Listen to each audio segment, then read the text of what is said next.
Hello friends, spring board academy के इस online channel पर आपका स्वागत है। और आज अपन पढ़ेंगे सिटीजनशिप, नागरिकता। ठीक है, हमारे संविधान के भाग 2 में नागरिकता के प्रोविजंस जो है वो दे रखे हैं। और हमारे संविधान का ये जो भाग 2 है वो आर्टिकल 5 से लेके और आर्टिकल 11 तक है। ठीक है, तो जैसा कि आप सभी लोगों को पता है कि अभी सरकार ने जो है सिटीजनशिप अमेंडमेंट एक्ट CAA जिसे कहते हैं 2019 वो पारित किया है। इसलिए यह एक्ट जो है वो बहुत ज़्यादा चर्चा में है और इस चर्चा की वजह से ही जो है ये नागरिकता के जो प्रोविजंस हैं हमारे कॉन्स्टिट्यूशन का पार्ट 2 है, ये कॉम्पिटिटिव एग्जाम्स के हिसाब से जो है ज़्यादा इंपॉर्टेंट हो गया है।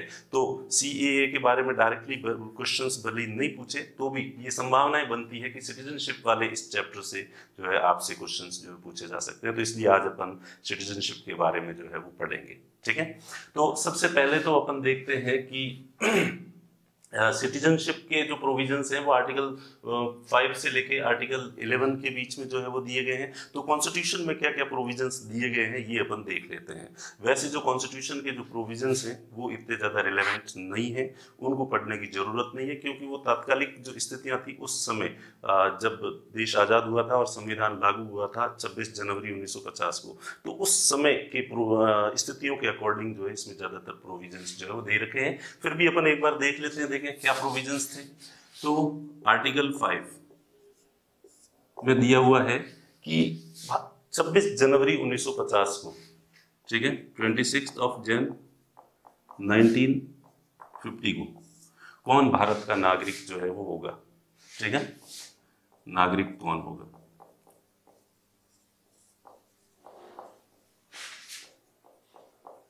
तो यानी कि उस समय वो लोग नागरिक होंगे जिनका जन्म जो है वो भारत में हुआ है, जिनके माता पिता का जन्म भारत में हुआ है। ठीक है, तो वो इसके नागरिक होंगे, या जो 5 साल से भारत में रह रहा है वो नागरिक होंगे। तो ये उस समय की स्थिति जो है वो इसमें बताई गई है।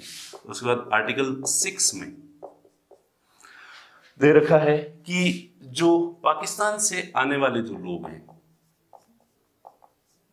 ठीक है, देश का विभाजन हो गया था, लोग भारत से पाकिस्तान की तरफ जा रहे थे, पाकिस्तान से भारत की तरफ आ रहे थे। तो जो पाकिस्तान, जो डिवाइडेड भारत था, 2 भागों में बटा हुआ जो भारत था, उसमें से जो पाकिस्तान से जो भारत की ओर आ रहे थे शरणार्थी, उनको जो है वो नागरिकता दी जाने की बात की गई है। पाकिस्तान से आने वालों की नागरिकता का प्रावधान जो है वो किया गया है। ठीक है, इसी तरह से आर्टिकल 7 में जो भारत से पाकिस्तान चले गए थे, भारत को छोड़ के पाकिस्तान चले गए थे, भारत से पाकिस्तान जाने वाले लोग जो चले गए हैं यहां से छोड़ के, वो भारत के नागरिक जो है वो नहीं रहेंगे, उनकी नागरिकता नहीं होगी, उन्हें नहीं मिलेगी। उसके बारे में प्रोविजन इसमें वो दिया हुआ है कि इस तारीख तक जो है वो गया है और वापस, अगर कोई गया है लेकिन एक निश्चित अवधि के बाद जो वापस आ गया है तो उसको वापस भारत की नागरिकता जो है वो मिल जाएगी। तो उसके बाद आर्टिकल 8, अनुच्छेद 8 में प्रोविजन है कि जो विदेश में रहने वाले भारतीय हैं, विदेश में रहने वाले भारतीय, ठीक है, तो जो विदेशों में भारतीय रह रहे हैं वो भारत के नागरिक होंगे। विदेश में रहने वाले भारतीय का मतलब है वे लोग जिनके माता पिता जो है, जिनका जन्म भारत में हुआ है, माता पिता, दादा दादी, नाना नानी वगैरह, वो कोई भी लिंक है, और आप जो है वो वहाँ पे जो जिस देश में आप रह रहे हो वहाँ इंडियन काउंसिल के पास आप रजिस्ट्रेशन जो है वो आपको करवाना पड़ेगा, और तो आप भी भारत के नागरिक जो है वो होंगे। ठीक है, तो उनके लिए प्रोविजंस किए गए, ये भी 26 जनवरी 1950। ये सारे जो प्रोविजंस आर्टिकल है 26 जनवरी 1950 के दिन नागरिकता की जो स्थिति है वो क्या होगी, इसे ध्यान में रखकर जो है वो किया गया है। उसके बाद आर्टिकल 9 में लगा है कि यदि कोई भारतीय अन्य देश की नागरिकता ले लेता है, अन्य देश की नागरिकता ले लेता है, आप जैसे अक्षय कुमार ने कनाडा की नागरिकता ले ली, तो अक्षय कुमार ने कनाडा की नागरिकता ली तो उसकी भारत की जो नागरिकता है वो समाप्त हो जाएगी। अन्य देश की नागरिकता लेने पर भारतीय नागरिकता, इंडियन सिटीजनशिप, नागरिकता समाप्त हो जाएगी। फिर आप यानी कि कुल मिला के ये जो आर्टिकल 9 है ये कहता है कि भारतीय संविधान दोहरी नागरिकता प्रदान नहीं करता। ठीक है, ड्यूल सिटीजनशिप का प्रोविजन नहीं है क्लियरली। अगर आपके क्वेश्चन आता है कि क्या दोहरी नागरिकता संभव है, तो आपका सीधा सीधा आंसर होगा कि नहीं, भारत में दोहरी नागरिकता का प्रावधान नहीं है। ठीक है, उसके बाद आर्टिकल 10 में दिया गया है कि नागरिकता का बना रहना।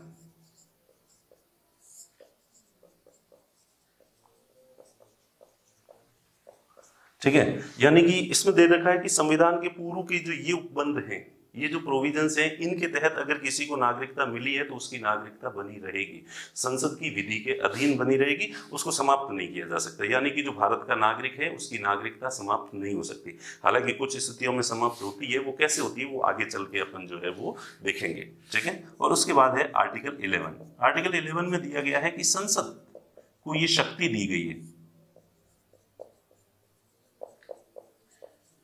ठीक है, संसद को ये शक्ति है कि वो नागरिकता से संबंधित जो है वो प्रोविजंस कर सकता है, प्रावधान बना सकता है, विधि बना सकता है। तो कुल मिला के अगर हम यहाँ पे ये देखें तो ये जो सारे आर्टिकल्स हैं ये 26 जनवरी 1950 की स्थिति को दर्शाते हैं, लेकिन आज अपन 2020 में हैं, इसलिए इन आर्टिकल्स का वर्तमान में कोई ज्यादा महत्व जो है वो नहीं है। कि उस समय कौन नागरिक होगा और कौन नागरिक नहीं होगा, उन स्थितियों को ये क्लियर करने वाले जो है वो आर्टिकल्स थे। ठीक है, तो और उसके बाद जो है ये आर्टिकल 9 जो है आज भी रिलेवेंट है कि भारत का नागरिक जो है वो किसी दूसरे देश की नागरिकता नहीं ले सकता, और अगर वो लेगा तो उसकी भारत की नागरिकता जो है वो समाप्त हो जाएगी। ठीक है, उसके बाद नागरिकता का बना रहना, ये अपन आगे एक्सप्लेन करेंगे जब नागरिकता समाप्त होने की जो प्रोविजन होंगे। उसके बाद है संसद को ये शक्ति दी गई है कि वो नागरिकता कैसे दी जाए, किन आधारों पर नागरिकता दी जानी चाहिए और किस तरीके से किसी की नागरिकता जो है वो समाप्त होगी, इसके लिए विधि बनाने का अधिकार संसद को है। तो वर्तमान में जो भी नागरिकता दी या ली जाती है वो संसद के द्वारा बनाई गई विधि उसका आधार है। संविधान का आर्टिकल 11 जो है वो संसद को ये शक्ति जो है वो देता है। ठीक है, और इस शक्ति का प्रयोग करते हुए तो मेरे ख्याल से आपको ये क्लियर हो गया होगा। आर्टिकल 5 में 26 जनवरी को भारत के नागरिक कौन होंगे, जो उस समय भारत, जिनका जन्म भारत में हुआ था, माता पिता का जन्म भारत में हुआ था या 5 साल से लगातार भारत में रह रहे थे। फिर आर्टिकल 6 में पाकिस्तान से आने वाले लोगों को भारत की नागरिकता दी गई कि जो वहां से माइग्रेट होकर और इंडिया आए हैं, रिफ्यूजी शरणार्थी, उन शरणार्थियों को जो है वो नागरिकता दी गई है। आर्टिकल 7 में भारत से जो पाकिस्तान चले गए हैं उन्हें भारत की अगर नागरिक थे भी तो उनकी नागरिकता समाप्त कर दी गई है, अब वो भारत के नागरिक नहीं रहेंगे। और 26 जनवरी 1950 को उस समय जो विदेश में थे, पढ़ रहे थे या काम धंधे के लिए बाहर गए हुए थे, जो भारत में उस समय नहीं रह रहे थे, ठीक है, वो भी भारत के नागरिक जो है वो होंगे, विदेश में रहने वाले भारतीय। ठीक है, और उसके बाद ये है 9 अन्य देश की, आप अगर दूसरे देश की नागरिकता ले लेते हो तो भारत की नागरिकता अपने आप समाप्त हो जाएगी। इसका मतलब ये है कि भारत दोहरी नागरिकता प्रदान नहीं करता, आप एक ही देश के नागरिक जो है वो रह सकते हैं। ठीक है, हाँ, यहाँ पे कुछ लोगों के आपके प्रश्न आ रहे होंगे कि ओवरसीज सिटीजन ऑफ इंडिया जो है वो दिया जाता है तो वो क्या है, तो वो इस दोहरी नागरिकता उसको हम जो है वो काउंट नहीं कर सकते, उसके बारे में हम आगे जो है वो पढ़ेंगे, आगे मैं बताऊंगा। ठीक है, तो ये आर्टिकल 5 से लेके 11 तक, और इस समय आर्टिकल 9, 10 और 11 ये 3 आर्टिकल महत्वपूर्ण जो है वो हैं। और 10 भी इतना ज्यादा नहीं है, 10 भी जो है इन संदर्भों की बात करता है कि संविधान के उपयुक्त जो ये प्रोविजंस हैं, इनके आधार पर जो नागरिकता मिली हुई है वो नागरिकता समाप्त नहीं हो सकती। ठीक है, तो संसद के पास चूंकि ये शक्ति है तो इसलिए अब नागरिकता से रिलेटेड जितने भी प्रोविजंस हैं वो पार्लियामेंट्री एक्ट जो है वो ज्यादा रिलेवेंट है, प्रासंगिक है। ठीक है, वो संसद ने इन शक्तियों का प्रयोग करते हुए जो है वो 1955 में सिटीजनशिप एक्ट जो है वो पारित किया।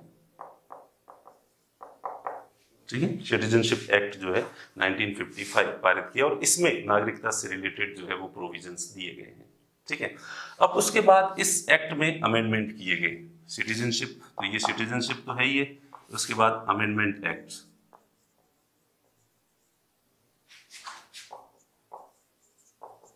ये अमेंडमेंट ब्रैकेट में हो जाता है, और 1986 में एक तो अमेंडमेंट किया था इसके अंदर, तो जिसे आप CAA कहते हो, CA और A। ठीक है, सिटीजनशिप अमेंडमेंट एक्ट, तो ये CAA 1986 में भी आया था, 1992 में भी आया था। ठीक है, उसके बाद सन 2000 2003 में भी इस तरह का सीएए पारित किया गया था, सिटीजनशिप अमेंडमेंट एक्ट। 2005 में भी पारित किया गया था सिटीजनशिप अमेंडमेंट एक्ट। 2015 में भी पारित किया गया था सिटीजनशिप अमेंडमेंट एक्ट, ठीक है। और 2019 में अभी रिसेंटली जो है वो सीएए पारित किया। तो सीएए केवल अभी नहीं आया है, सीएए इससे पहले भी 1986, 1992, 2003, 2005, 2015, 2019 में जो है वो सीएए लाया गया था और इस सिटीजनशिप एक्ट के अंदर जो है वो संशोधन किए गए हैं, ठीक है। तो अब हम देखेंगे कि जो वर्तमान में है, अब जो है एक्ट का नाम आज भी जो है वो 1955 ही कहलाता है, सिटीजनशिप एक्ट 1955 ही कहलाता है।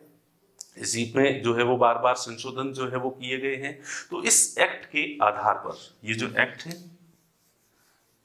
इस एक्ट के आधार पर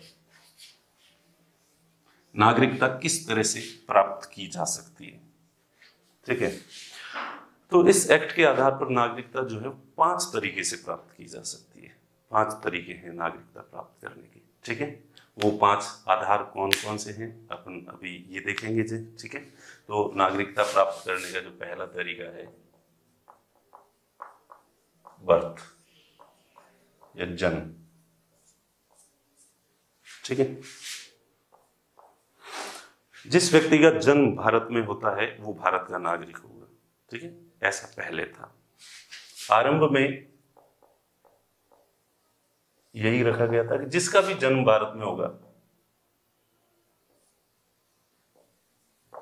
ठीक है, जिसका भी जन्म भारत में होगा वो नागरिक हो, ठीक है। फिर देखा गया कि कई लोग, विदेशी लोग हैं, वो घूमने के लिए आए भारत में और यहाँ थोड़े ज्यादा समय तक रह गए, उनकी भी संतान होगी तो वो भी नागरिकता का जो है वो दावा करने लग गए, ठीक है। तो इस वजह से जो है बाद में इसमें चेंजेस किए गए। तो टाइम टाइम पे चेंजेस किए गए, अपन इसे सन में नहीं जाएंगे कौन से ईयर में क्या चेंज किया, कब क्या किया। फाइनल वर्तमान में स्थिति क्या है अपन ये देख लेते हैं कि वर्तमान में स्थिति क्या है।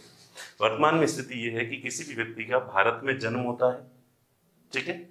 भारत में जन्म होने के साथ उसे माता या पिता में से, ठीक है, माता या पिता में से कोई भी एक व्यक्ति भारत का नागरिक होना चाहिए। कोई भी एक भारत का नागरिक होना चाहिए, ठीक है। बच्चे का जन्म हो रहा है भारत में, अगर बच्चे का जन्म और उसके माता और पिता दोनों विदेशी नागरिक हैं, दूसरे देश का पासपोर्ट है, वो भले किसी भी पर्पज से भारत में है, तो उस बच्चे को भारत की नागरिकता नहीं मिलेगी। लेकिन उस बच्चे का जन्म होता है, उसके माता या पिता में से कोई भी एक भारत का नागरिक है, तो फिर उसे जन्म के साथ जो है वो भारत की नागरिकता मिलेगी, ठीक है। लेकिन इस बार में एक और चेंज किया गया कि जैसे बांग्लादेशी व्यक्ति है, वो भारत आया इलीगल तरीके से और भारत आके उसने भारतीय महिला से शादी कर ली, ठीक है, इस उद्देश्य से कि अपने को तो इलीगल तरीके से आए हैं, अपने को तो नागरिकता मिलेगी नहीं, लेकिन कम से कम बच्चे का तो भविष्य बन जाए, इसे तो नागरिकता दे दे, मिल जाएगी, इसलिए उसने भारतीय महिला से शादी कर ली, ठीक है। अब उनका जो बच्चा हुआ तो नहीं, ऐसा नहीं होगा, ठीक है। भारतीय माता या पिता में से कोई एक भारत का नागरिक होना चाहिए, प्लस साथ में ये है कि दूसरा वाला जो है वो किसी भी तरीके से इलीगल जो है वो प्रवासी नहीं होना चाहिए, अवैध रूप से भारत में आया हुआ नहीं होना चाहिए।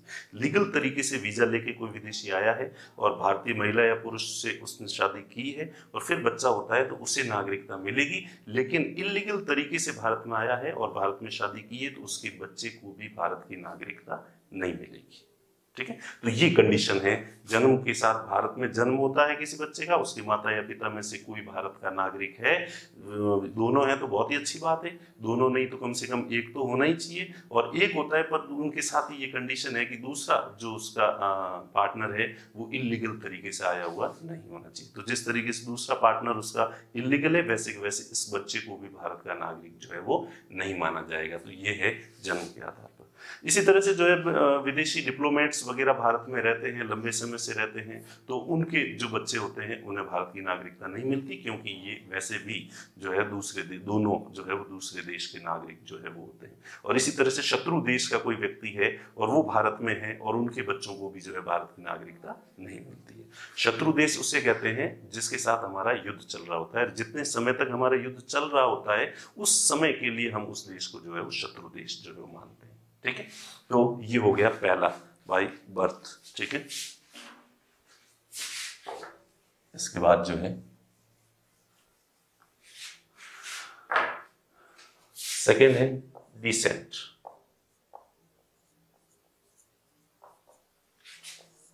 ठीक है, डिसेंट का मतलब होता है वंशानुगतता, उद्भव। उद्भव कह दो या वंशानुगतता।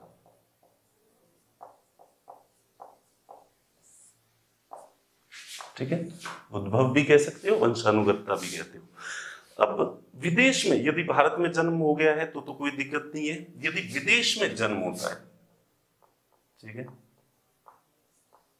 विदेश में जन्म, कोई भारतीय है, आप हैं, आप विदेश गए, ठीक है, और वहां पे आपकी फैमिली भी, वाइफ भी साथ में है, या आपका जो हस्बैंड है वो भी साथ में है और आप विदेश में हैं और वहां पे आपके बच्चे का जन्म हो जाता है, तो उसे भी भारत की नागरिकता मिलेगी। ठीक है, अब इसमें आरंभ में क्या प्रोविजन था? अब विदेश में जो है पहले ये सिंपल सा था कि विदेश में कोई भी बच्चा जन्म लेता है और उसका पिता अगर भारतीय हो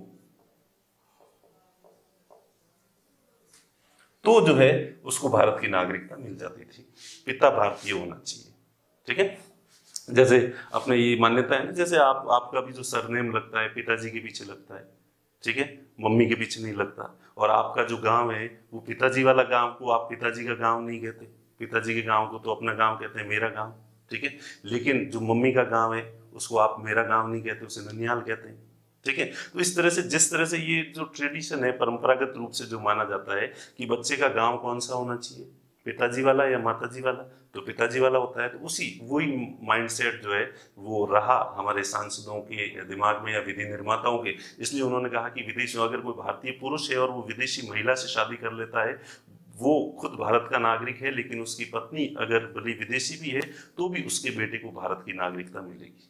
लेकिन एक भारतीय महिला जो भारत की नागरिक है, भारत का पासपोर्ट है उसके पास, विदेश जाती है और विदेशी पुरुष से विवाह करती है और उसका जो बेटा होगा तो उसे नागरिकता नहीं मिलेगी। वो उस देश का ही नागरिक होना चाहिए जिस देश का नागरिक उसका पिता है। तो पिता की नागरिकता जो है वो जिस देश की है नेशनलिटी, उस बच्चे की भी वही मानी जाएगी। लेकिन बाद में इस चीज को थोड़ा विरोध हुआ कि ये ऐसा थोड़ी, ये अब पुरुष प्रधान समाज की मान्यता पर आधारित था, इसलिए अब इसे चेंज कर दिया गया है। ठीक है, अब उसमें पिता नहीं है, माता या पिता में से कोई भी एक भारतीय। पहले इसमें रखा गया था कि माता पिता दोनों ही जो है, और माता या पिता दोनों में से कोई भी एक, माता या पिता दोनों में से एक भारतीय नागरिक होना चाहिए। ठीक है, सॉरी, तो पहले ये था कि उसका पिता भारतीय नागरिक है तो नागरिकता मिलेगी। अब उसके बाद कहा कि नहीं, पुरुष और महिला में ये भेदभाव नहीं किया जाना चाहिए, और भले कोई भी हो, माता या पिता में से कोई भी एक भारत का नागरिक है तो वो भारत की नागरिकता के लिए दावा कर सकता है, बशर्ते अगर वो चाहे तो।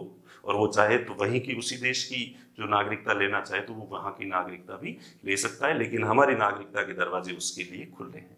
ठीक है, लेकिन अब इसमें एक कंडीशन जुड़ी गई है। ठीक है, अब होता क्या है कि कोई भारतीय, आप गए अमेरिका गए, ठीक है, और वहां आप जॉब कर रहे हैं और वहीं आपने शादी कर ली, वैसे इसकी संभावना कम है, ठीक है, लेकिन फिर भी आपकी किस्मत खुल जाए और आप शादी कर लें वहां पे, ठीक है, और आपके बच्चा हो गया। उस समय तो आपने सोचा कि नहीं नहीं नहीं, इसे भारत की नागरिकता नहीं, अमेरिका की नागरिकता ठीक रहेगी, ठीक है, इसलिए इसको अमेरिका का ही नागरिक बनाते हैं। और फिर वो 10-20 साल का हुआ, 15 साल का हुआ, उस समय आपको फिर लगा, स्वदेश फिल्म देख ली शाहरुख खान की, और आपको लगा कि नहीं, मेरे देश की सेवा की जानी चाहिए।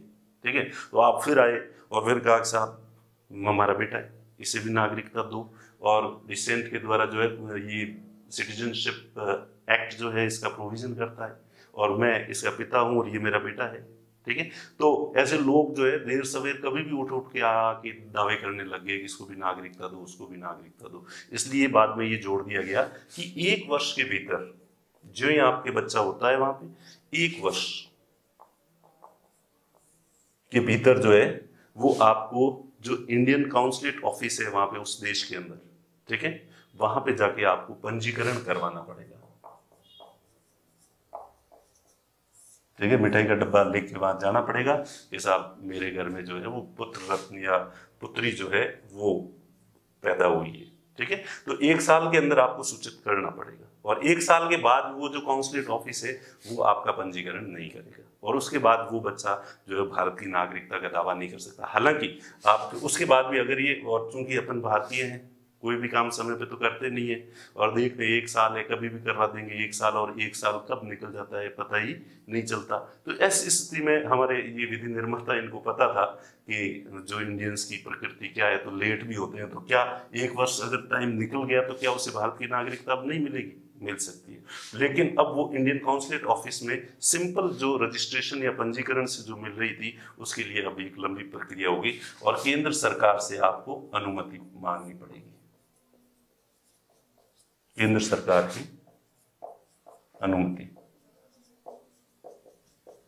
से 1 वर्ष के बाद अगर डिले हो जाते हैं तो, टाइम निकल जाता है तो। और इसके साथ ही जो है आपको जो भी माता या पिता में से जो भारत का नागरिक है उसे जो है एक अंडरटेकिंग देनी पड़ेगी, एक शपथ पत्र जो है वो देना पड़ेगा कि मेरे पास भारत का ही पासपोर्ट है और मेरे पास इस दूसरे देश की कोई नेशनलिटी नहीं है, दूसरे देश का पासपोर्ट जो है वो नहीं है और मैं भारतीय नागरिक ही हूं। इस बात का शपथ पत्र भी जो है वो आपको देना पड़ेगा पंजीकरण के दौरान।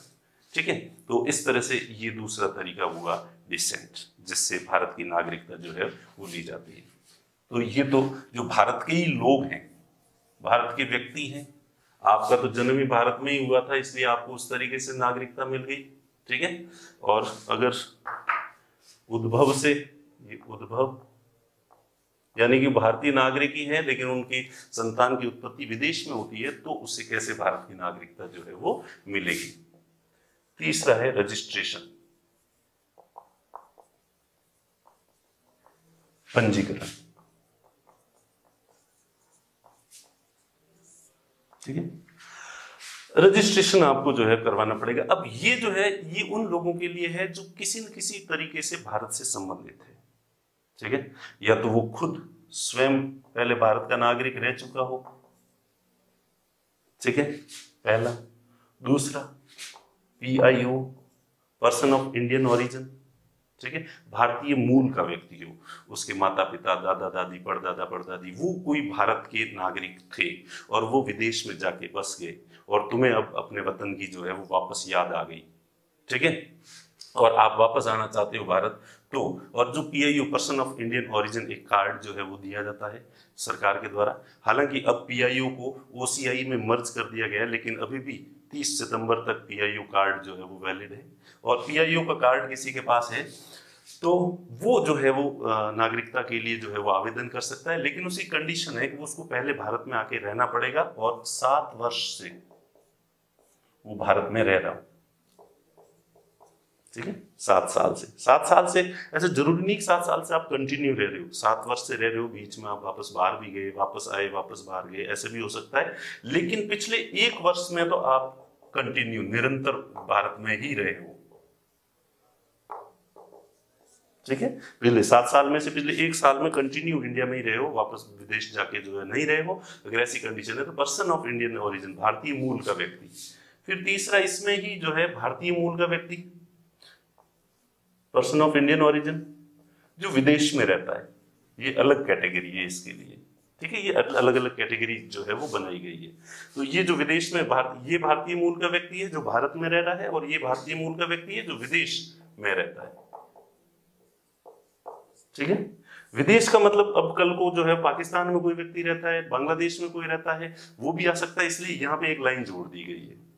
ठीक है, जो अनडिवाइडेड इंडिया से बाहर रह रहा हो, यानी कि पाकिस्तान और बांग्लादेश का रहने वाला नहीं होना चाहिए, उनको जो है रजिस्ट्रेशन के तहत जो भारतीय मूल का व्यक्ति नहीं माना जाएगा।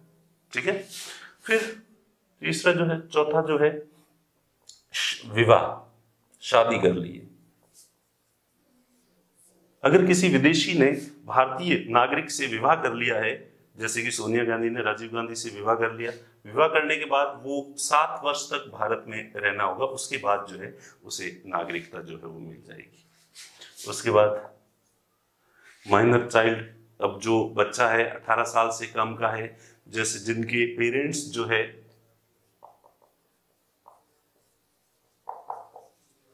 माइनर चाइल्ड 18 साल से कम आयु का बच्चा जिसके माता पिता दोनों पेरेंट्स जो है वो भारतीय नागरिक हैं,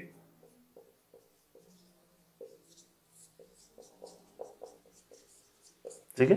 माता पिता जो है वो भारतीय नागरिक हैं, और चूंकि पहले उन्होंने रिसेंट के तहत नहीं करवाया, तो अब आपको जो है रजिस्ट्रेशन, फिर वो जो है स्पेशल परमिशन लेके भी आपने नहीं करवाया, लेकिन आपको बाद में पता चला 10 साल का हो गया, 11 साल का हो गया, कब इसे भारतीय नागरिकता दिलाते हैं, ठीक रहेगा यहाँ पे, तो जो है वो उसको भी इस रजिस्ट्रेशन के तहत जो है वो नागरिकता दी जाएगी।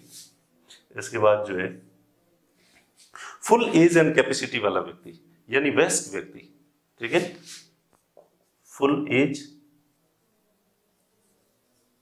एंड कैपेसिटी,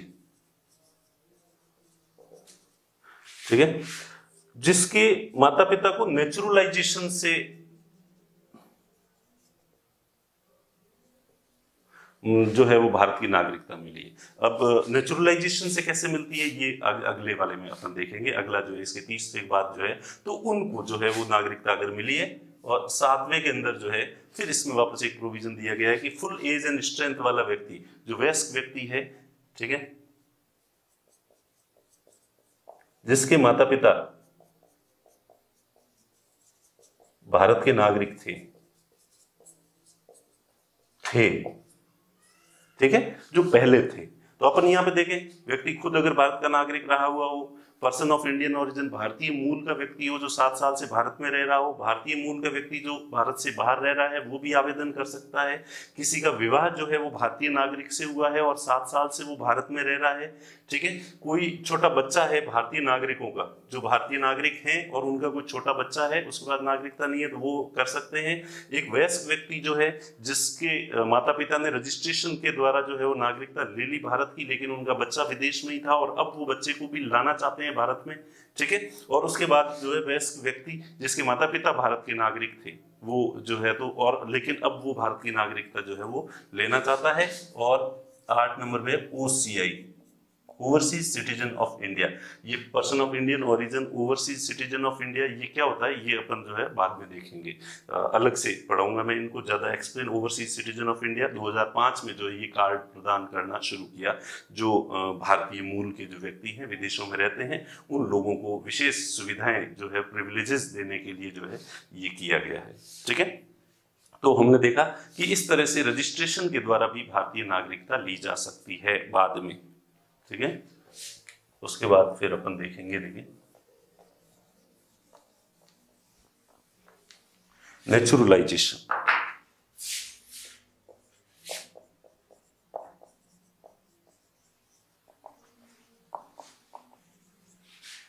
प्राकृतिकीकरण, ठीक है, प्राकृतिकीकरण। प्राकृतिकीकरण का मतलब ये होता है कि कोई व्यक्ति भारत आता है और वो भारत में लंबे समय से रह रहा है और उसे अब लगने लग जाता है कि भाई मैं तो इस देश के लिए ही बना हूं और मेरा यहीं पे मन लग गया है, अब मेरा वापस जाने की इच्छा नहीं है। तो इसलिए प्लीज वो सरकार से रिक्वेस्ट करता है कि मुझे नेचुरलाइजेशन का सर्टिफिकेट दे दो और मुझे जो है वो भारत की नागरिकता दे दो, ठीक है। प्राकृतिकीकरण, कई सालों से कोई व्यक्ति भारत में रह रहा है और वो भारत की आबो हवा में रम गया है या मस्त मौला हो गया है और यहाँ के रीति रिवाज, परंपराएं, खान पान सब कुछ उसे बहुत अच्छा लग रहा है और अब वो वापस जाना नहीं चाहता, तो उनको भी जो है वो यहाँ नागरिकता देने का प्रावधान जो है वो किया गया है, ठीक है। नेचुरलाइजेशन के लिए जो है वो कंडीशंस हैं कुछ, ठीक है। सबसे पहली बात, नेचुरलाइजेशन के तहत उस व्यक्ति को नागरिकता दी जाएगी एक कौन से देश से आया है, ठीक है, कौन से देश के हो तुम। कहीं ऐसा तो नहीं है जिस देश से ये व्यक्ति आया है, जहां से आया है वह देश भारतीयों को नागरिकता देने पर कोई प्रतिबंध नहीं लगाता, तो हम उस देश के व्यक्ति को यहाँ सिटीजनशिप दे रहे हैं, तो वो देश भी अगर क्या हमारा कोई व्यक्ति जाके उस देश में लंबे समय तक रहता है और उसके जो भी नागरिकता या सिटीजनशिप देने के प्रोविजंस हैं, उन प्रोविजंस पर, उन मानदंडों पर खरा उतरता है अगर वो व्यक्ति, तो उसे इनकार, उस ब्लैक लिस्ट तो नहीं बना रखी अगले देश ने। अगर ऐसा देश है जो भारतीयों को वहां नागरिकता नहीं देता है, तो हम भी उस देश के व्यक्ति को नागरिकता नहीं देंगे। सबसे पहली कंडीशन है नेचुरलाइजेशन। हम ऐसे देश के व्यक्ति को देंगे जो देश भारतीयों को भी अपनी नागरिक, हाँ ये एक अलग बात है, भारतीय अगर उनके पैरामीटर्स को जो है वो पूरा करते हैं तो दें, ये एक अलग चीज है, लेकिन आप क्लियरली मना नहीं कर सकते कि हम इंडियंस को नागरिकता नहीं देंगे। ठीक है, तो जिस देश से आया है वो देश भारतीयों को नागरिकता देता है या नहीं है। दूसरा, इसको जो है ये शपथ लेनी पड़ेगी कि मुझे जो भारतीय नागरिकता मिलेगी तो मैं अपने देश की नागरिकता को त्याग दूंगा, अपने देश की नागरिकता को त्याग दूंगा। ठीक है, अपने देश की नागरिकता को, वो ये कहता है कि भाई मुझे यहां मिलते ही मेरे देश की नागरिकता मैं त्याग दूंगा, और त्यागनी पड़ेगी उसे। ठीक है, क्योंकि भारत जो है वो दोहरी नागरिकता नहीं देता है। ठीक है, हम ड्यूल सिटीजनशिप के अगेंस्ट हैं, इसलिए कि भाई तुम अगले देश के भी नागरिक हो और हम हमारे यहाँ से भी जो है वो पासपोर्ट ले लेते हो, ऐसा नहीं हो सकता। इसलिए उसे अपने देश की नागरिकता को त्यागने की शपथ लेनी पड़ेगी और उसे त्यागनी पड़ेगी। ठीक है, ये दो जो है वो कंडीशंस जो है हमने लगाई है। इसके बाद हमारी जो कंडीशन है, वह व्यक्ति जो है वो पिछले 14 साल से भारत में रहने वाला होना चाहिए। पिछले कितने साल से? 14 वर्ष से वो भारत में रह रहा। ठीक है, अब उसके बाद 14 साल, अब 14 साल एक ऐसा हो सकता है कि उसका आना जाना लगा हुआ हो। वो 14 साल में वो भारत में या तो सरकार की सेवा में रहा हो, किसी अंतर्राष्ट्रीय संगठन जो है इंटरनेशनल ऑर्गेनाइजेशन उसकी सर्विस में भारत में रहा हो, या वो वैसे ही रह रहा हो। तो किसी भी तरीके से मिला, कुल मिला के भले सरकार की सेवा में रहा हो या बिना सेवा के रहा हो, कुछ समय तक सरकार की सेवा में रहा हो, कुछ समय तक बिना सेवा में रहा, बिना सेवा के रहा हो, कैसे भी रहा हो, कुल 14 वर्ष से भारत में रह रहा हो। अब जरूरी नहीं 14 साल पूरे बीच में 2 महीने, 4 महीने, 1 साल के लिए विदेश गया था तो, और या ये होता है कि 14 साल से रह तो रहा है पर बीच बीच में 2-2, 3-3 महीने के लिए, 4-4 महीने के लिए जाता रहता है विदेश, और इतना जाता है कि अगर एग्रीगेट देखें कि वो भारत में टिका कितना है, तो कि वो 8 साल भारत में टिका है 14 में से, तो उसे वो एलिजिबल नहीं है। इन 14 सालों में से 11 वर्ष अगर आप टोटल आउटपुट निकालें तो 11 साल ऐसे होने चाहिए कि आप 14 में से 11 साल आप यहाँ पे निकाले हैं, भारत के अंदर रह के निकाले हैं। ठीक है, प्लस 1 वर्ष। ठीक है, 1 साल जो है, पिछला 1 साल जिस दिन आप अप्लाई करते हो उस दिन जो है 1 साल से आप भारत के नागरिक हो। ठीक है, मतलब 1 साल से तो सॉरी नागरिक नहीं, पिछले 1 साल से आप लगातार भारत में ही हो, वापस कहीं गए ही नहीं हो। ठीक है, ये प्रोविजन जो है वो अपने पिछले में देखा था इसमें रजिस्ट्रेशन में, तो रजिस्ट्रेशन में जो OCI है, ओवरसीज सिटीजन ऑफ इंडिया, ठीक है, इनके लिए कंडीशन है कि वो 5 वर्ष से भारत में रह रहे हैं, पिछले 5 साल से जो भारत में रह रहा है, वो पिछले 5 साल से, उसके बाद OCI कार्ड है और वो भारत में रह रहा है, तो उसे जो है वो भारत की नागरिकता मिल सकती है। इसमें भी ये था कि पिछले 1 वर्ष में आप लगातार भारत में जो है वो रहे हो। ठीक है, लेकिन ये 2015 में जो है ये कंडीशन हटा दी गई थी, लगातार कंटिन्यू, ऐसा कंटिन्यू वाला भी नहीं है, बीच में आप अगर 2-4 दिन के लिए बाहर गए भी हो तो कोई दिक्कत नहीं है, लेकिन इसमें ये कंडीशन है अभी भी। ठीक है, तो पिछले 14 साल से भारत में रह रहे हो और इन 14 साल में से 11 साल तो आप भारत में टिके हो। ठीक है, और पिछले 1 साल से तो आप लगातार जो है वो भारत में ही हो। ये कंडीशंस जो है फुलफिल होनी चाहिए। और उसके बाद जो है आपका चरित्र जो है वो अच्छा होना चाहिए, गुड कैरेक्टर होना चाहिए आपका। ठीक है, आप पे अगर कोई मुकदमा इस दौरान भारत में आप पर कोई मुकदमा दर्ज हुआ है या आपको किसी तरह की सजा हो रखी है, तो फिर आप जो है इस कैटेगरी के तहत एलिजिबल नहीं है। ठीक है, और उसके बाद आप जो है 8वीं जो अनुसूची है, 8th शेड्यूल में जो 22 भाषाएं दी गई है, इन 22 भाषाओं में से किसी एक भाषा का अच्छा नॉलेज होना चाहिए, काम चलाओ नहीं, adequate knowledge of any language of 8th schedule. ठीक है। तो 8वीं अनुसूची में जो 22 भाषाएं दी गई है, इनमें से कोई भी एक, भाई आप इतने सालों से यहाँ हो और आप कह रहे हो कि आपका मन लग गया है, अगर आपका मन इतना अच्छा लगा है तो निश्चित रूप से आपने इनमें से एक आधी भाषा तो जो है वो सीखी होगी। जैसे कि आपको पता है कि इंग्लिश जो है वो 8th शेड्यूल का सब्जेक्ट नहीं है, ठीक है, इंग्लिश उसमें शामिल नहीं है, तो उसके अलावा किसी भी एक भारतीय भाषा का आपको जो है वो अच्छा नॉलेज जो है वो होना चाहिए। तो ये कंडीशंस हैं जिसके आधार पर जो है नेचुरलाइजेशन जो है के तहत आपको जो है वो मिल जाता है अधिकार, ठीक है।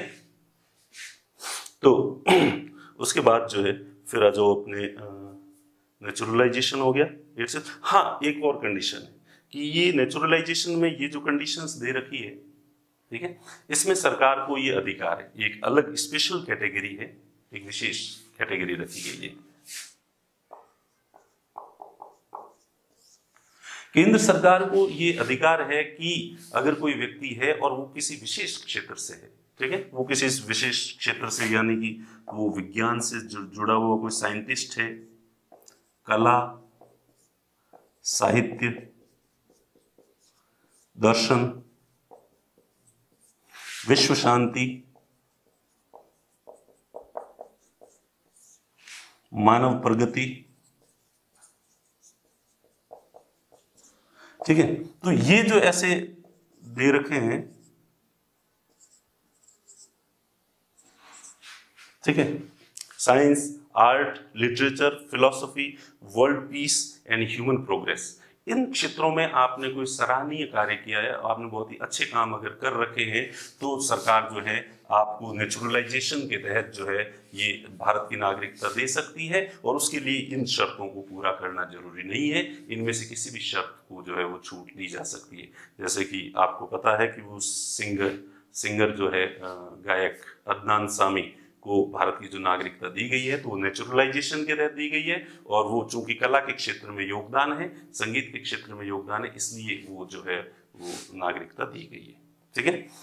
तो अगेन, ठीक है, तो नेचुरलाइजेशन के तहत ये वह व्यक्ति होता है जिसका किसी भी तरीके से भारत से पुराना कोई संबंध नहीं है, लेकिन वो भारत में लंबे समय से 14 साल से वो भारत में रह रहा है और यहाँ के आबो हवा उसके अनुकूल हो गई है, और अब वो आगे का जीवन भी भारत में बिताना चाहता है, इसलिए वो भारत की नागरिकता के लिए आवेदन जो है वो कर सकता है। लेकिन वो एक ऐसे देश से आया हुआ होना चाहिए जो देश भारतीयों को नागरिकता देने से इनकार नहीं करता हो, उसे शपथ लेनी पड़ेगी कि वो भारतीय नागरिकता मिलते ही अपने देश की नागरिकता को त्याग देगा, ठीक है।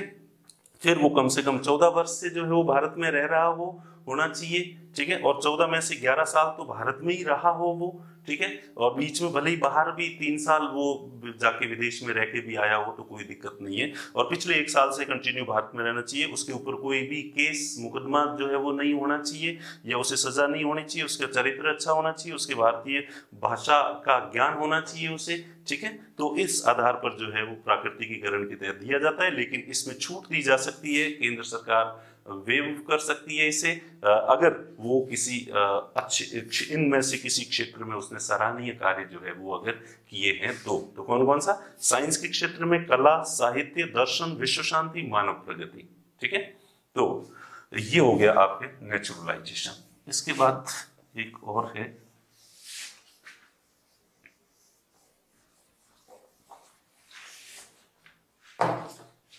ठीक है, 5वां जो है इनकॉर्पोरेशन।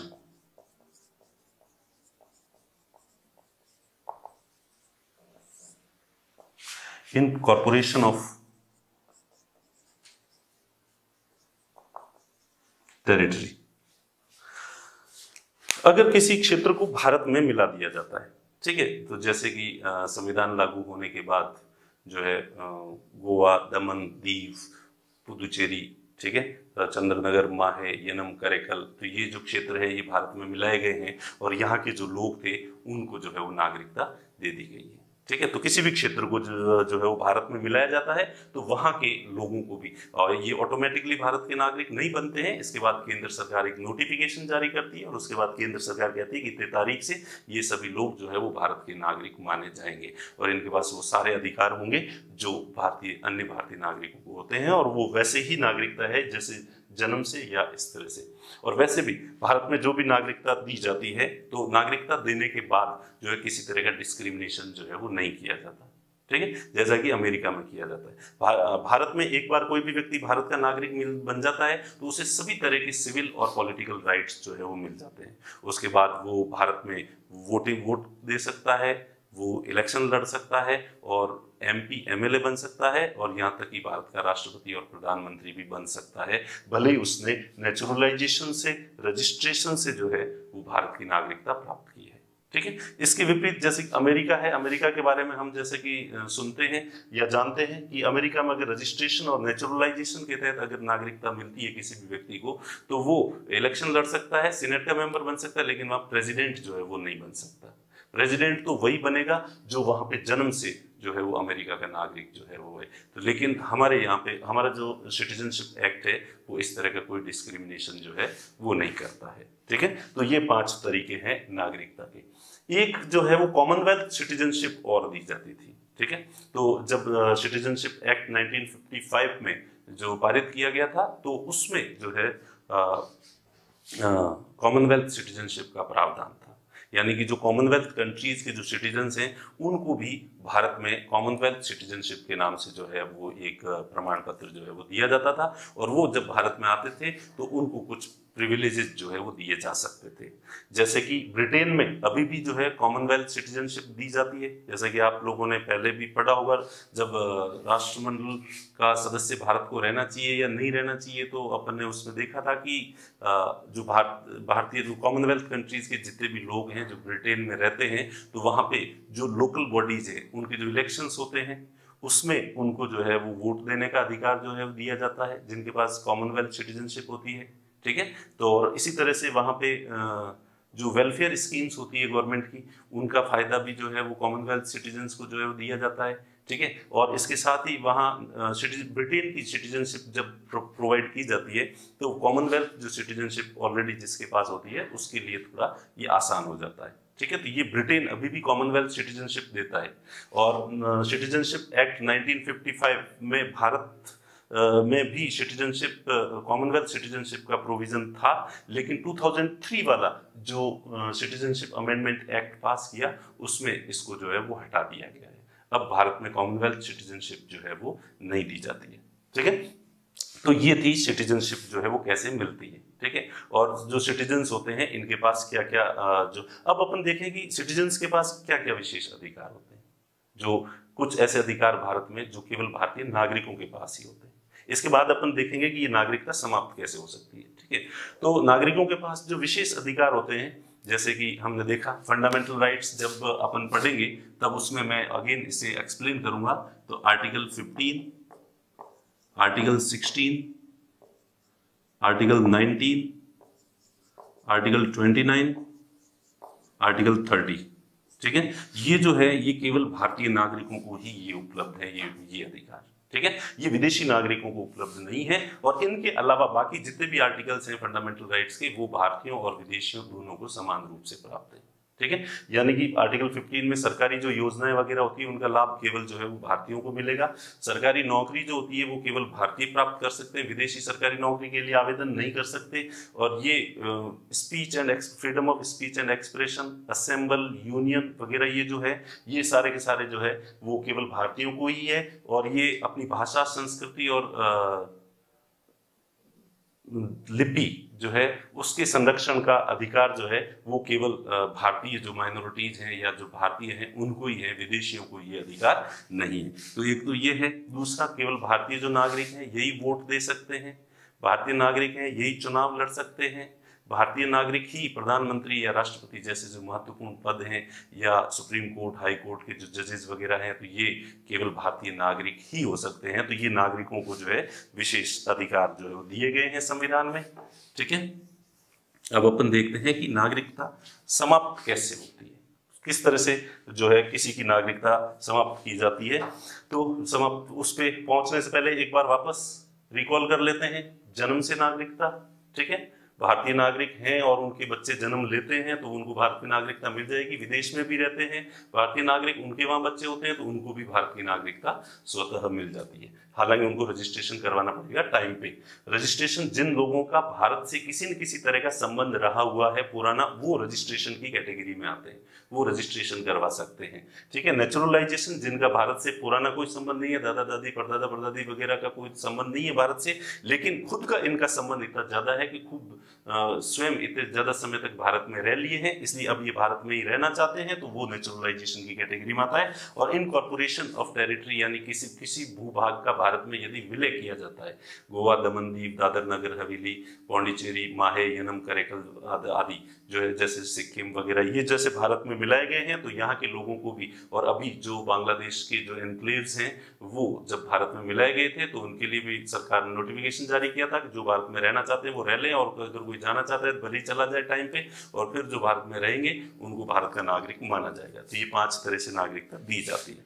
तो नागरिकता देने के तरीके 5 हैं, लेकिन नागरिकता समाप्त करने के तरीके 3 हैं। ठीक है। तो अब अपन वो देख लेते हैं। देखिए समाप्त कैसे की जाती है।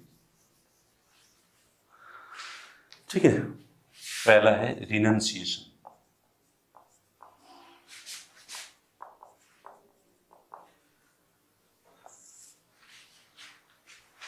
ठीक है। रिनंसिएशन का मतलब है नागरिकता को त्यागना।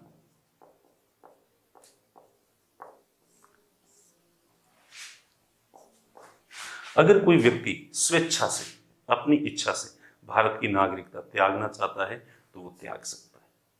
ठीक है। तो स्वेच्छा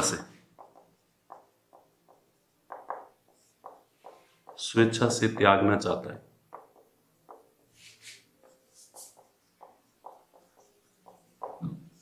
तो वो त्याग सकता है। ठीक है। वो भारत सरकार को कह सकता है कि मैं भारत की नागरिकता छोड़ रहा हूं, मैं भारत का नागरिक नहीं रहना चाहता। तो सरकार भी कहती है ठीक है भाई, नहीं रहना चाहता तो मत रहो, जाओ, हमारा क्या है। लेकिन यदि युद्ध चल रहा है तो सरकार को लगता है कि अभी ऐसा क्यों कर रहा है, इसलिए उस समय टाला जा सकता है कि नहीं भाई, अब तुम्हारे इस त्यागने की जो बात है अभी हम इस पे कंसीडर नहीं करेंगे, युद्ध खत्म होने के बाद इस पे जो कंसीडर किया जाएगा। तो युद्ध के समय जो है वो उसको नागरिकता त्यागने का आपको अधिकार नहीं है। युद्ध खत्म होने के बाद जो संकट की घड़ी में आप देश को छोड़ के नहीं जा सकते। ठीक है। कुल मिला के इसका मतलब ये है। और अगर कोई व्यक्ति स्वेच्छा से नागरिकता त्यागता है और इसका कोई माइनर चाइल्ड है,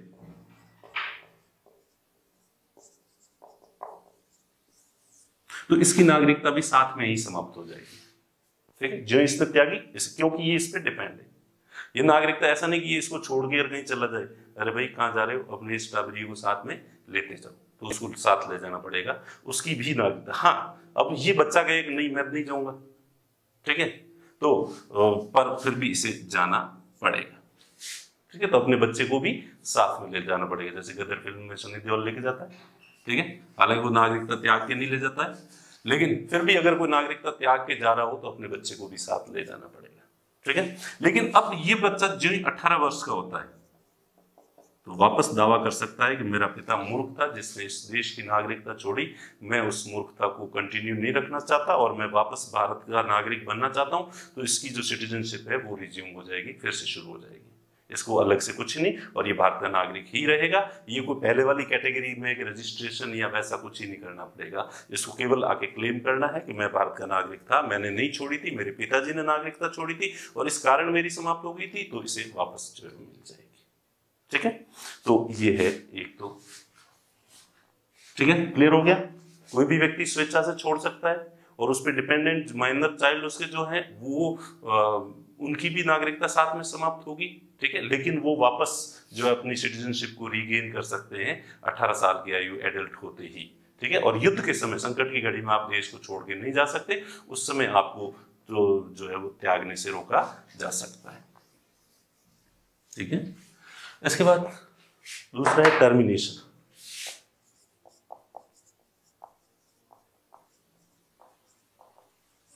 टर्मिनेशन। ठीक है। टर्मिनेशन का मतलब यह है कि यदि कोई व्यक्ति जो है किसी अन्य देश की नागरिकता ले लेता है, जैसे कि आर्टिकल 9 में अपन ने पढ़ा था, अन्य देश की नागरिकता लेता है तो भारत की नागरिकता स्वतः समाप्त हो जाएगी, ऑटोमेटिकली टर्मिनेट हो जाएगी उसकी। ठीक है, तो यदि कोई भी ये अपन ने पहले पढ़ लिया आर्टिकल 19 में 9 में कि कोई भी व्यक्ति यदि दूसरे देश की नागरिकता से, आप अमेरिका जाते हो और आप वहां की नागरिकता के लिए आवेदन कर, लंबे समय तक वहां रहते हो और वहां की नागरिकता के लिए आवेदन करते हो और अमेरिका आपको नागरिकता दे देता है, तो आपकी भारत की नागरिकता जो है समाप्त हो जाएगी। यानी कि भारत जो है दोहरी नागरिकता, हमारा जो संविधान है वो दोहरी नागरिकता को मान्यता नहीं देता। क्लियर? ठीक है, उसके बाद जो है तीसरा है अपने डिप्राइवेशन, वंचित करना। किसी को नागरिकता से वंचित करना। अब सबसे पहले तो एक बात ये ध्यान रखना कि ये दोनों तो जो है सभी तरह के जो 5 तरह से जिनको नागरिकता मिली है, अपने नागरिकता प्राप्त करने के जो 5 तरीके देखे थे, उन 5 तरीकों से किसी भी तरीके से नागरिकता मिली है वो इन 2 तरीकों से उनकी नागरिकता समाप्त हो जाती है। लेकिन ये जो डिप्राइवेशन वाला है ये केवल 2 श्रेणियों पर जो है वो लागू होती है। रजिस्ट्रेशन, जिन्होंने रजिस्ट्रेशन से नागरिकता ली है, ठीक है, और दूसरा है नेचुरलाइजेशन, जिन्होंने प्राकृतिकीकरण, पंजीकरण और प्राकृतिकीकरण से जिन्होंने नागरिकता ली है भारत की, उनको वापस कालांतर में नागरिकता से वंचित किया जा सकता है। आप और मैं जो जन्म से भारत के नागरिक हैं, हम भले कुछ भी कर देंगे तो हमारी नागरिकता नहीं छीन सकता। हम बड़े से बड़ा अपराध कर लेंगे, संविधान का अपमान कर देंगे, तो भी हमारी सरकार हमारी नागरिकता नहीं छीन सकती, हमें फांसी पे लटका सकती है। ठीक है, लेकिन हमारी नागरिकता से हमें वंचित नहीं किया जा सकता। लेकिन ये जो 2 तरीके से लोग आए हैं जिन्होंने बाद में भारत की नागरिकता ली है और फिर इन्होंने कोई अगर गलती की है, ठीक है, तो इनकी नागरिकता जो है वो छीनी जा सकती है। अब ये गलती क्या कर सकते हैं साहब? एक तो फ्रॉड तरीके से, गलत तथ्य पेश करके और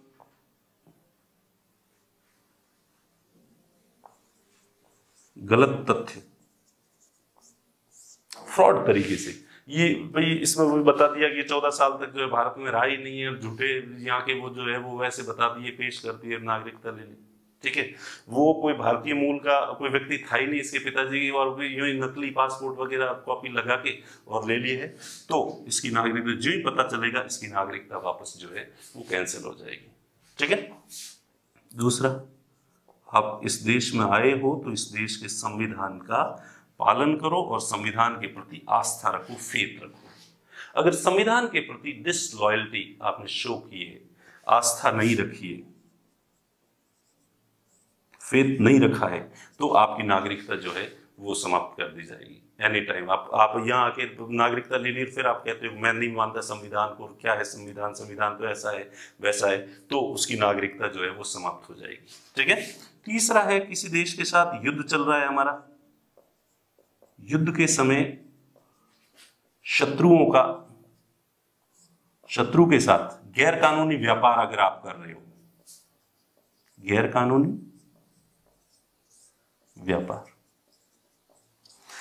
यानी कि शत्रु, भारत और पाकिस्तान का युद्ध चल रहा है और आप आए हो, आपने आके जो है नागरिकता ली है भारत की, और आपने पहले तो कहा था कि मैं भारत का नागरिक बनना चाहता हूं, इस देश के प्रति मुझे प्यार है, और फिर पता चला कि आप पाकिस्तान को जो है, पाकिस्तान के सैनिकों की मदद कर रहे हो, उनको जो सामान वगैरह दे रहे हो, ठीक है, तो युद्ध के समय और ऐसी चीजें प्रोवाइड करवा रहे हो, ऐसी चीजों का ट्रेड कर रहे हो जो इलीगल है, तो इसका मतलब है कि आप इस देश के प्रति आपकी आस्था नहीं है, इसलिए आपको जो है नागरिकता से वंचित कर दिया जाता है। ठीक है, इसके बाद जो है आप आए हो तो थोड़ा प्रेम से, शांति से रहो यहाँ पे। नागरिकता प्राप्त होने के बाद 5 वर्ष के भीतर, 5 साल तक आपको थोड़ा संयम रखना है, शांति से रहना है, आपको कोई ऐसा अपराध नहीं करना है। ठीक है, ऐसा कोई अपराध नहीं करना है जिसमें 2 वर्ष की सजा हो जाए आपको।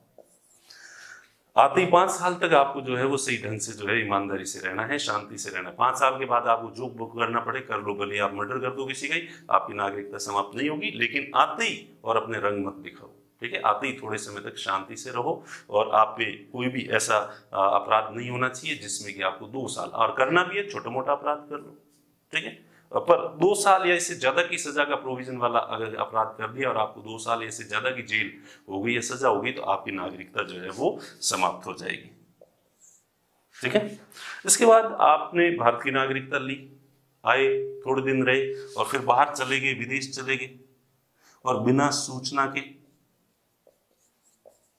सूचना के 7 वर्ष तक आप कहाँ हो, क्या हो, आपका आता पता ही नहीं है। ठीक है, आप न तो किसी एजुकेशनल इंस्टीट्यूशन में पढ़ रहे हो, न भारत सरकार की सेवा में हो, न किसी इंटरनेशनल ऑर्गेनाइजेशन में कोई काम कर रहे हो। ठीक है, और आप जो भी विदेशी भारत के जो नागरिक हैं विदेश में रहते हैं तो साल में एक बार उन्हें जो वहाँ का इंडियन काउंसलेट ऑफिस होता है वहाँ आके सूचित करना पड़ता है कि भाई मैं यही हूँ, जीवित हूँ और मेरी ये स्थिति है। ठीक है, आप समय समय पे जो सूचना दी जानी चाहिए वो सूचना भी नहीं दे रहे हो तो इसका मतलब ये है कि अब आपको इस देश से कोई मतलब नहीं रह गया है और ऐसी स्थिति में आपको जो है इस देश की नागरिकता से वंचित कर दिया जाएगा। लेकिन हालांकि इसमें कहा गया है कि सामान्य स्थितियों में किसी भी नागरिक की नागरिकता समाप्त नहीं की जानी चाहिए। सरकार किसी की भी नागरिकता को अगर समाप्त करती है तो सबसे पहले ये थोड़ा क्लियर कर ले कि वो वास्तव में जो है वो किसी न किसी इन तथ्यों के तहत वो जो है वो गलत है या नहीं है। ऐसा नहीं कि छोटा मोटा संदेह होने पे ही जो सीधी नागरिकता को समाप्त कर दे, ऐसा नहीं किया जाना चाहिए। ठीक है, तो नागरिकता समाप्त करने के 3 तरीके, रिनंशिएशन, टर्मिनेशन और डिप्राइवेशन। ठीक है, रिनंशिएशन का मतलब स्वेच्छा से कोई व्यक्ति अपनी नागरिकता त्याग दे। टर्मिनेशन के तहत अगर कोई व्यक्ति अन्य देश की नागरिकता जो है वो ग्रहण कर ले, ठीक है, तो भारत की नागरिकता चली जाएगी, समाप्त हो जाएगी। डिप्राइवेशन के तहत किसी को वंचित करना, वो खुद नहीं छोड़ रहा है लेकिन उसको वंचित करना, और ये उनको ही किया जा सकता है रजिस्ट्रेशन और नेचुरलाइजेशन के तहत जो नागरिकता प्राप्त करते हैं। जो जन्म से या डिसेंट से या इनकॉर्पोरेशन से जिनको भारत की नागरिकता मिली है उन्हें इस तरह से नागरिकता से वंचित जो है वो नहीं किया जा सकता। और नागरिकता से वंचित करने गलत तरीके से अगर नागरिकता ली है, नागरिकता लेते समय गलत तथ्य पेश किए हैं, संविधान के प्रति आस्था नहीं रखते हैं, शत्रु देश के साथ वो व्यापार, गैर कानूनी व्यापार कर रहे हैं वो, और उसने कोई अपराध कर लिया है, ऐसा 5 साल के अंदर जिसमें 2 साल की सजा का प्रोविजन हो और वो 7 साल से बिना सूचना के जो है वो देश से बाहर रह रहा हो। ठीक है, तो हमने देखा कि ये है नागरिकता समाप्त होने के 3 तरीके। तो आज के इस भाग में तो कुल मिला के हमने देखा कि जो कॉन्स्टिट्यूशन का पार्ट 2 है उसमें आर्टिकल 5 से लेके 11 है, उसमें ज्यादातर आर्टिकल जो है वो अब रिलेवेंट नहीं है, प्रासंगिक नहीं है, क्योंकि वो उन समय की परिस्थितियों की बात करते हैं 26 जनवरी 1950 की। ठीक है, और अब जो नागरिकता से रिलेटेड जितने भी जो भी कानून वगैरह बनाने हैं, नियम शर्तें रखनी है, वो पूरे अधिकार जो है वो संसद को दिए गए हैं। और संसद ने जो है 1955 में सिटीजनशिप एक्ट पास किया था और उसके बाद जो है उसमें अमेंडमेंट एक्ट जो है वो विभिन्न पारित किए थे। ठीक है, तो और उसके तहत जो है ये नागरिकता से रिलेटेड तो वर्तमान जो स्थिति है नागरिकता के 5 तरीके हैं जिनसे नागरिकता प्राप्त की जा सकती है और 3 तरीके हैं जिनसे नागरिकता समाप्त हो जाती है। ठीक है, तो आज की क्लास में इतना ही, नागरिकता से रिलेटेड ही कुछ और बातें, ठीक है, जो कि जिसके तहत जो है अपन देखेंगे NRI, person of Indian origin, PIO, OCI, overseas citizen of India, इनके बारे में जो है वो थोड़ा विस्तार से देखेंगे, और सीएए, सिटीजनशिप अमेंडमेंट एक्ट, वैसे तो उसके बारे में आप बहुत कुछ जान चुके हो लेकिन फिर भी अगले वाले भाग में हम उन पे जो है वो चर्चा करेंगे। Thank you.